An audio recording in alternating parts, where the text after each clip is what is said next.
오늘 본문 말씀의 배경은 나사로가 부활한 그런 사건입니다. 예수님께서 죽은 나사로를 살리셨습니다. 그리고 나사로의 부활을 소개한 이후에 이어지는 본문이 오늘 본문 말씀입니다. 오늘 본문에서는 이 나사로의 죽음에 대한 반응과 또 나사로를 살리신 예수님에 대한 그 당시 종교 지도자들의 반응에 대해서 소개하고 있습니다. 45절 46절 말씀은 나사로의 부활에 대해서 많은 사람들이 예수님을 믿었다라고 소개하고 있습니다. 죽은 사람의 부활을 경험한 것은 얼마나 놀라운 일이었겠습니까? 상상할 수도 없는 일이고 현실 세계에서 있을 수도 없는 일이었겠죠. 그렇기 때문에 많은 사람들이 이 나사로의 부활을 목격하고 경험하면서 예수님을 믿기 시작했습니다. 그 얘기를 오늘 본문 45절 말씀에 기록하고 있습니다. 그렇지만 또 어떤 사람은 이것을 바리새인들에게 가서 고자질하는 사람도 있었습니다. 아마 예수님을 대적했던 또 예수님을 향하여서 불편한 감정을 가지고 있었던 바리새인들이 누군가를 예수님에 붙여서 예수님의 모든 행적을 보고받게 한 것 아니겠습니까? 그래서 어떤 사람은 바리새인에게 가서 예수님께서 하신 일들을 다 알렸습니다. 오늘 45절과 46절 이 두 절 말씀 속에서 예수님에 대한 믿음, 예수님의 역사하심, 그 예수님의 기적에 대한 반응을 대조적으로 우리에게 보여주고 있습니다. 한 무리는 예수님의 기적을 보고 예수님을 믿었지만 또 한쪽 반응의 사람들은 그것을 거절하고 바리새인들에게 고자질한 것이지요. 우리는 여기서 믿음이란 무엇인가에 대해서 생각해 보게 됩니다. 여러분, 믿음이란 무엇입니까? 믿음은 하나님의 은혜라는 것을 알 수 있습니다. 오늘 본문 말씀에서 많은 유대인들이 예수님의 기적을 보고 믿었다라고 말씀하고 있습니다. 그러나 기적이라는 것은 믿음의 전제 조건은 아닙니다.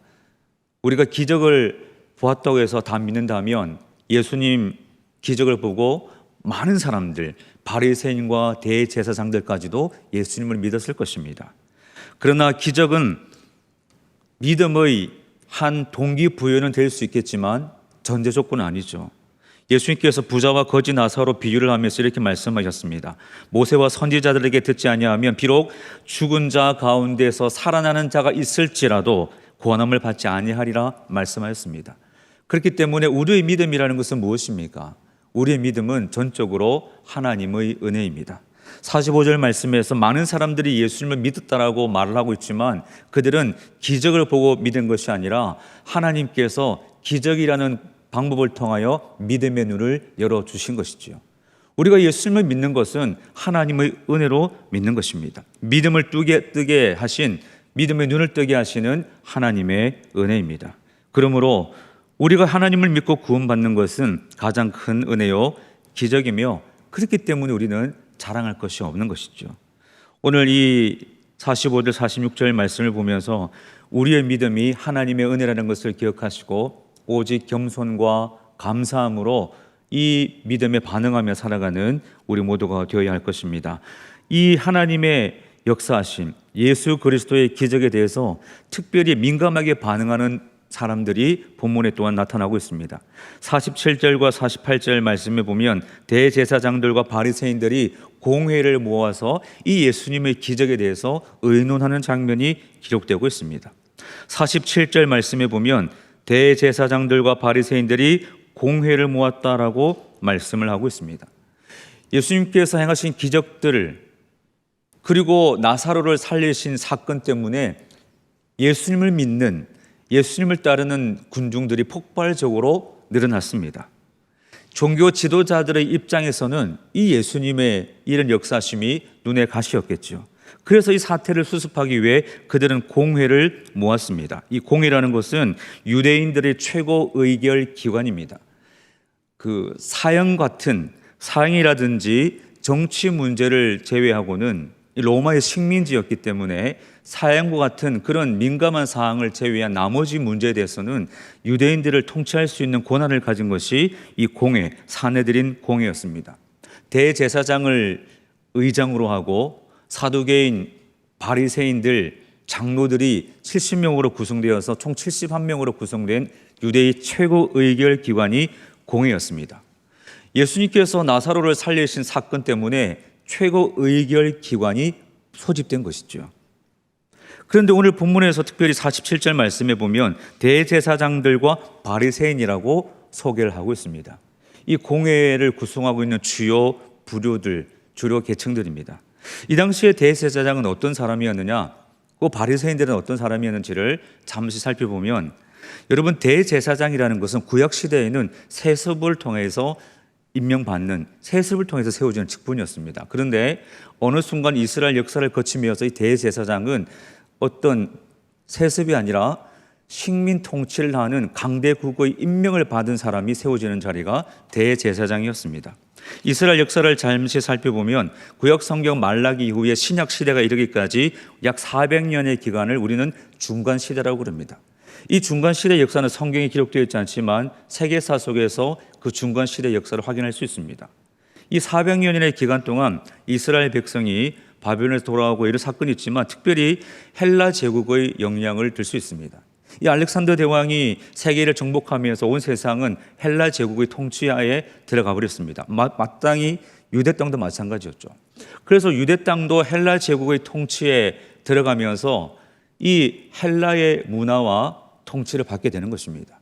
그런데 식민지 국가를 통치하면서 이 통치자들은 어떤 사람을 그 식민지의 사람들 지도자로 세우겠습니까? 그 유대 땅, 유대 땅을 예를 들자면 유대 민족 사람들 중에서 이 헬라 제국의 통치에 적극적으로 협조하는 사람을 그 민족의 지도자로, 그들의 지도자로 세우지 않았겠습니까? 대제사장도 마찬가지입니다.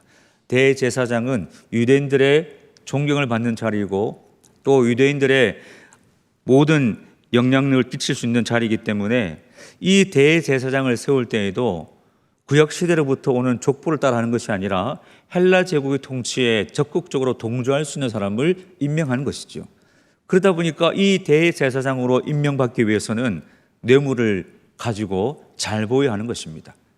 그렇다 보니까 많은 막대한 자금을 가지고 헬라 제국의 통치자에게 뇌물을 바치고 잘 보여서 대제사장으로 임명을 받고, 대제사장으로 임명받은 이후에는 자기가 갖다 바친 그 재물을 다시 자기가 모으기 위해서 성전에다가 이 상점을 만들고 돈 바꾸는 일들을 만들고 이렇게 하면서 이런 대제사장의 악순환이 계속 반복되었던 것입니다. 예수님 시대에도 대제사장이, 오늘 본문의 가야바라는 사람이 대제사장이었습니다. 이 가야바 역시도 가야바의 장인이 안나스였고 이 안나스의 사위가 가야바였고 가야바 또 이 안나스의 아들이 요나단, 이래서 안나스, 가야바, 요나단, 이 한 가문이 계속해서 헬라 제국 또 예수님 시대에는 로마 제국에 뇌물을 갖다 바치고 또 잘 보이면서 이렇게 제사장직이 이루어졌던 것입니다. 그러면서 막대한 재물을 채우기 위해서 또 성전을 더럽히고 이런 악순환이 반복되는 상황 속에서 예수님이 등장했기 때문에 예수님이 성전을 정한 사건은 너무나도 당연한 일 아니었겠습니까? 이 종교 지도자를 향하여 책망하고 또 하나님 말씀으로 그들을 비판한 것은 너무나 당연한 일이었던 것이죠. 바리새인도 마찬가지입니다. 그들은 구별된 자라는 뜻을 가진 사람이었습니다. 남유다가 바벨론에 멸망당하고 포로로 끌려가면서 스스로 제기된 질문은 왜 우리가 멸망당했을까? 하나님 말씀에 순종하지 않았기 때문이라는 이런 자성적인 목소리가 나오면서 말씀대로 살려는 움직임이 생겼습니다. 그리고 이 말씀 중심으로 살아가기를 원했던 사람, 이 그룹이 바리새인들의 기원이라고 할 수 있습니다. 또 중간시대 역사를 통해 다시 한번 살펴보면 이 헬라 제국의 통치를 받으면서 점점 헬라화되어가는 유대 민족들을 바라보면서 하나님 말씀으로 살아가려는 몸부림을 치면서 경건 생활에 힘썼던 무리가 이 바리새인들이었습니다. 그런데 그런 순수한 동기로 시작되었던 바리새인들의 그 운동이 예수님 시대에 이르러서는 너무나 율법주의로 빠졌던 것이죠. 그래서 예수님은 이 대제사장과 바리새인들을 책망하였습니다. 그런 그들이 오늘 공회에 모여서 의논하고 있는 모습이 본문에 나오고 있습니다. 47절 말씀에 그들은 이렇게 말합니다. 이 사람이 많은 표적을 행하니 우리가 어떻게 하겠느냐? 구체적인 대응 방안을 빨리 세워야 한다는 말씀이죠. 48절 말씀에 보면 만일 그를 이대로 두면 모든 사람이 그를 믿을 것이요 그리고 로마인들이 와서 우리 땅과 민족을 빼앗아가리라 그렇게 염려하고 있습니다. 예수님을 그냥 내버려 두면 큰일 난다는 것이죠. 그들의 논리가 무엇입니까? 만일 예수님을 저대로 두면 저들을 따르는 많은 무리는 로마의 입장에서 보면 정치적 선동을 하는 무리로 비춰질 수 있고, 그러면 로마 군대가 우리를 또 쳐들어와서 우리를 위협하고, 그러다 보면 우리 유대는 또 다른 어려움에 빠질 것이라는 그런 염려를 하고 있는 장면이 본문의 말씀입니다. 그러면서 그들이 내린 결정이 무엇입니까? 그렇기 때문에 예수를 죽여야 한다는 것이죠. 나라를 위한다는 명분, 유대 민족을 위한다는 명분으로 예수님을 죽이고자 결단하는 장면이 본문에 나오고 있습니다. 그러나 나중에 드러나고는 것처럼 로마는 전혀 위협을 받지 않았습니다. 오늘 사내들인 공회원들이 예수 때문에 우리 유대 민족이 위협을 받는다고 말하고 있지만, 그러나 로마 입장에서는 이 예수님을 위협으로 보지 않았습니다. 그것을 우리가 총독 빌라도의 입을 통해서 확인할 수 있죠. 요한복음 19장 4절 말씀에 보면 빌라도가 예수님에 대하여 이렇게 말했습니다. 내가 그에게서 아무 죄도 찾지 못하였다, 분명히 말하고 있습니다. 그럼에도 불구하고 종교 지도자들은 로마를 들먹이면서 예수를 죽여야 한다라고 그들이 사내들인 공회에서 결정을 하고 있는 것이죠. 어떻게든 명분을 만들어서 예수님을 죽이고자 했던 모습이 나타나고 있습니다.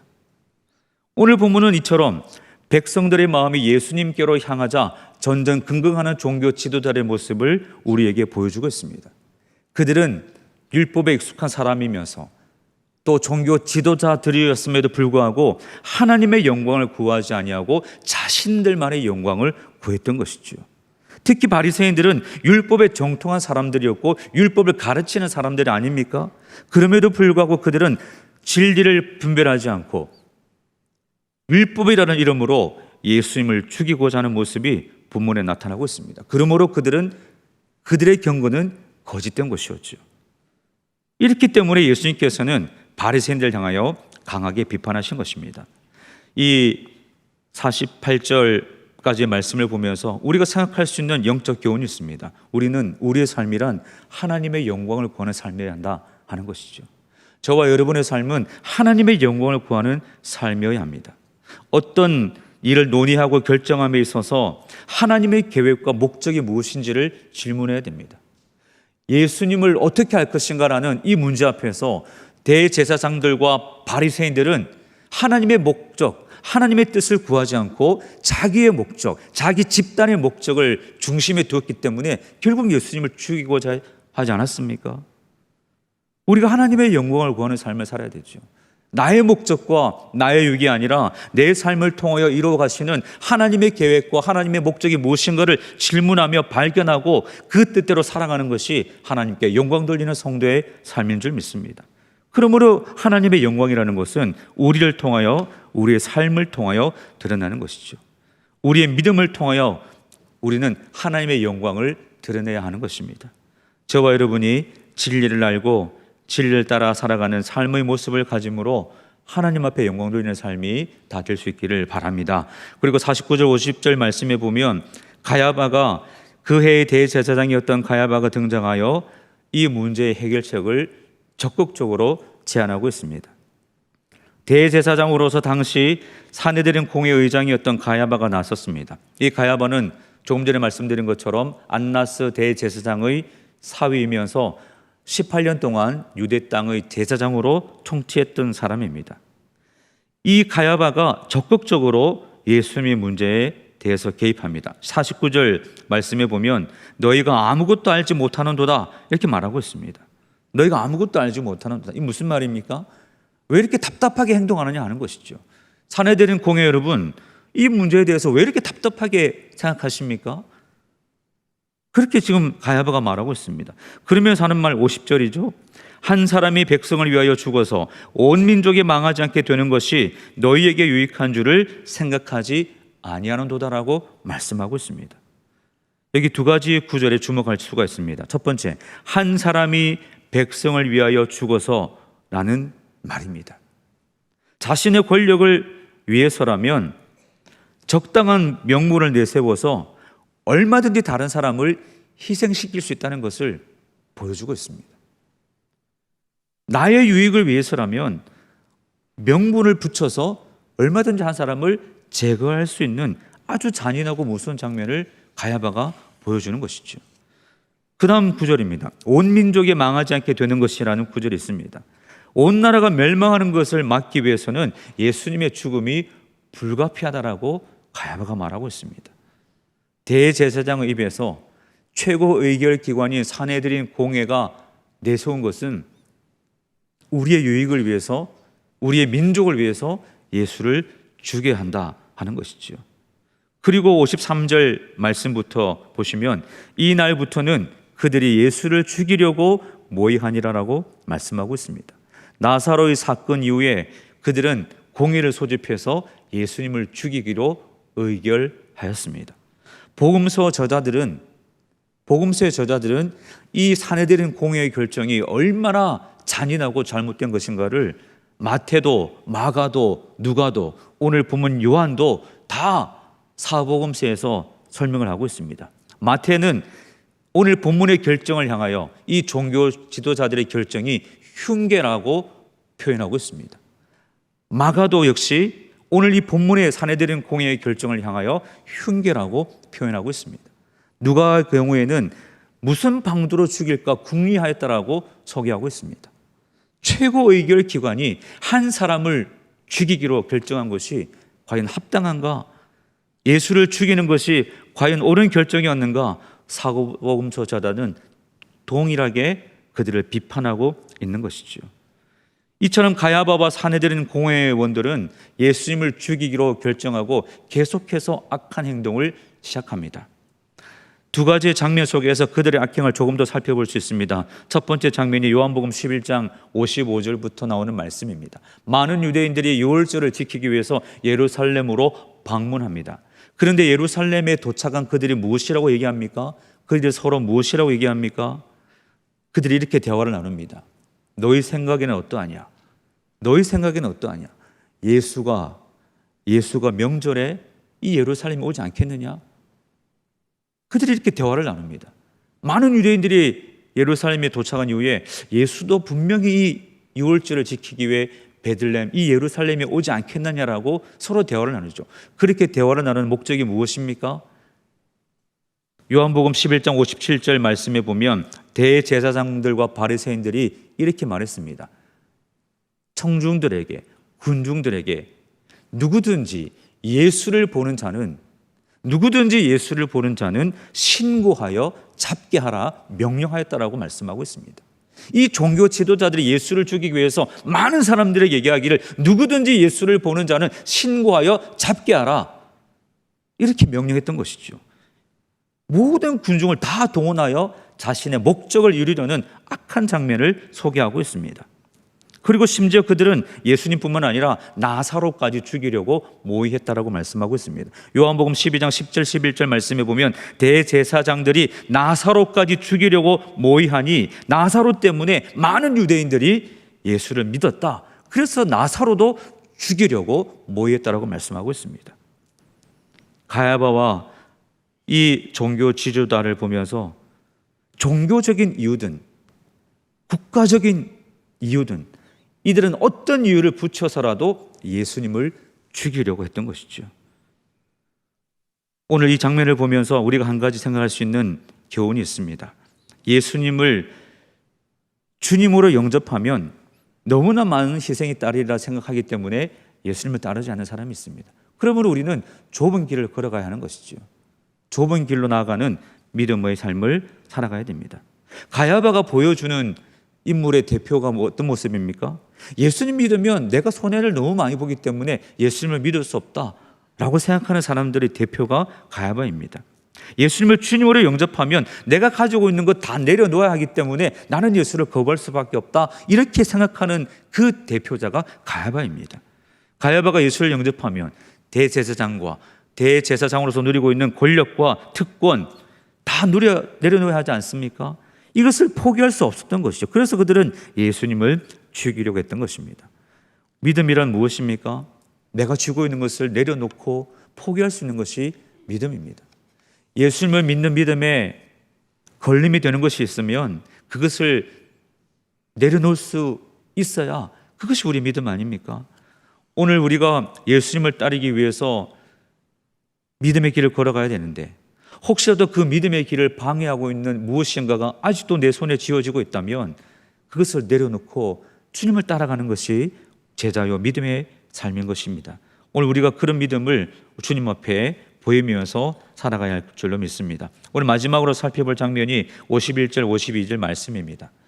오늘 51절 52절 말씀은 굉장히 중요한 의미를 우리에게 보여주고 있습니다. 이 사도 요한이 가야바의 말에 대해서 추가적으로 그 의미를 설명하는 장면이 51절 52절 말씀입니다. 가야바의 말의 의미는 너무나 컸습니다.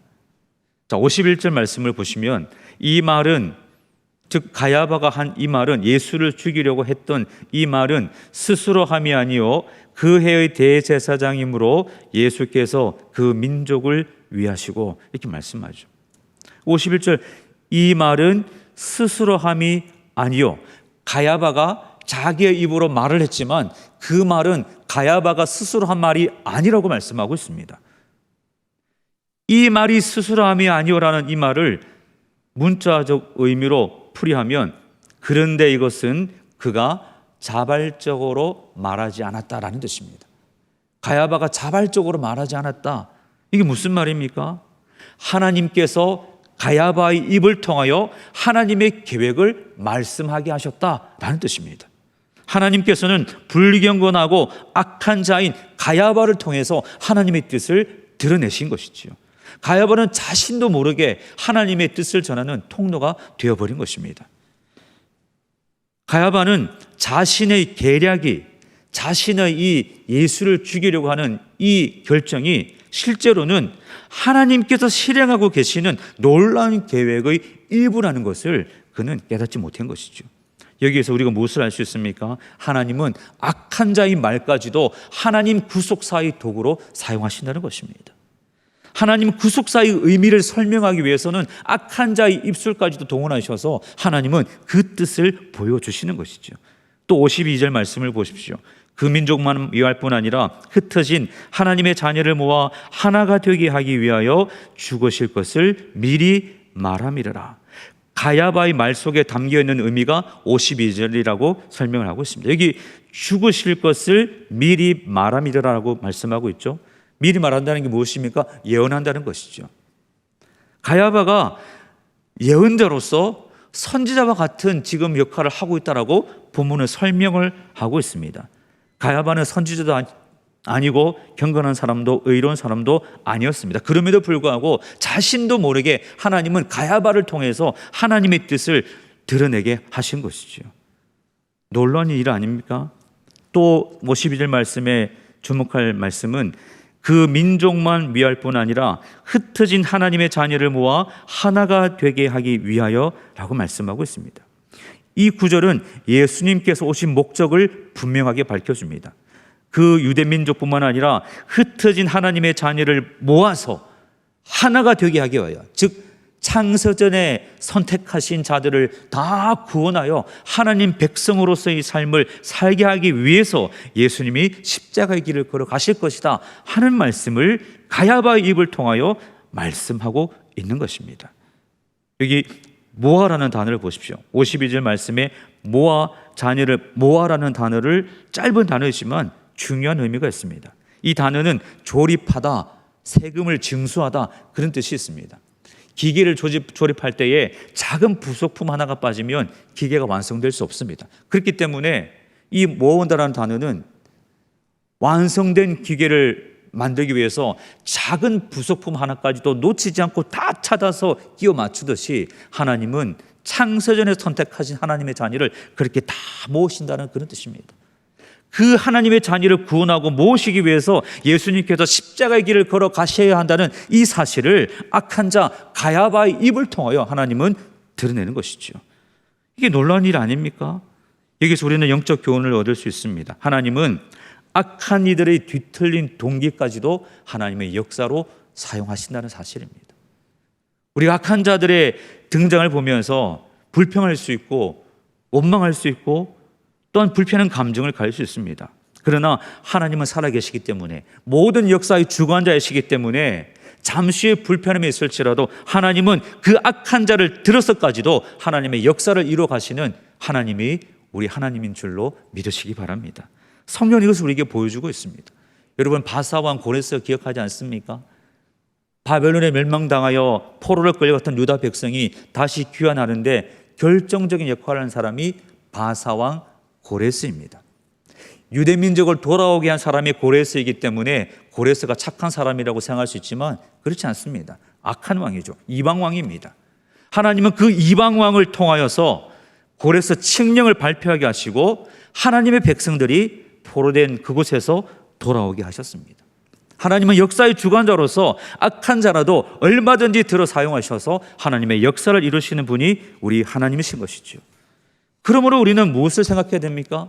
믿음이란 무엇입니까? 예수님을 의지하는 것입니다. 눈에 보이는 이 현실이 내 생각과 내 뜻과 다르다 할지라도 역사의 주관자이신 하나님이 살아계신다면 반드시 하나님의 선한 목적대로 이루어 가실 것을 믿고 주님을 의지하고 인내함으로 살아가는 것이 믿음인 것이죠. 이것이 우리가 가져야 할, 이 시대에 우리가 가져야 할 믿음인 것입니다. 시편 42편 5절과 11절 말씀은 이렇게 고백하고 있습니다. 내 영혼아, 내가 어찌하여 낙심하며 어찌하여 내 속에서 불안해하는가? 너는 하나님께 소망을 두라. 그가 나타나 도우심으로 말미암아 내가 여전히 찬송하리로다 말씀하고 있습니다. 너는 하나님께 소망을 두라 말씀하고 있습니다. 악한 자들까지도 들어서 뜻을 이루시는 하나님이라면 어찌 우리가 하나님 앞에 소망을 두지 않을 수 있겠습니까? 그러므로 우리는 예수님을 믿으며 하나님을 믿으며 우리에게 주어진 믿음의 길을 걸어가야 할 것입니다. 오늘 본문 제목을 가야바의 의지와 예수님의 의지라는 설교 제목을 삼아보았습니다. 가야바 본문에서 드러나듯이 가야바는 끝까지 예수를 죽여야겠다는 그 의지를 가지고 모의를 하고 계략을 꾸미고 있습니다. 예수를 죽여야겠다. 예수를 죽이는 것이 가야바의 의지였습니다. 그런데 예수님의 의지는 무엇입니까? 내가 죽어야겠다. 내가 죽어야겠다. 내가 죽어야 이 민족이 살고 창세전을 선택한 백성이 내가 죽어야 구원받을 수 있기 때문에 예수님의 의지는 내가 죽어야겠다였습니다. 하나님을 알지 못하는 자들은 이 가야바는 예수님을 죽여야겠다라고 결단했지만 예수님은 내가 죽어야겠다라고 결단하심으로 우리를 구원하신 믿음의 길을 걸어가는 것이죠.